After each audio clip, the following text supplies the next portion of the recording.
Okay, so I'm just walking into the upper unit.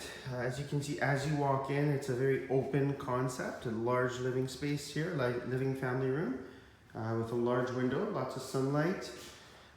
This is the kitchen area. As you can see, we're gonna have the washer dryer built right into the kitchen. We're just having the countertop measured and that should be in this week.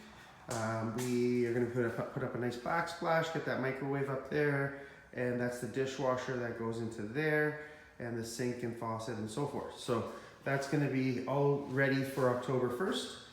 Moving into the first bedroom. As you can see, it's a fairly good size, and we have a nice closet here as well. We'll just walk into the next bedroom and then I'll show the washroom. So similar size, as you can see, also nice closet, walk-in closet here, closet space. And now moving into the washroom, we're just getting the tile up. We do have the vanity here, again, just need the water faucets and so forth. And yeah, so that is the upper unit.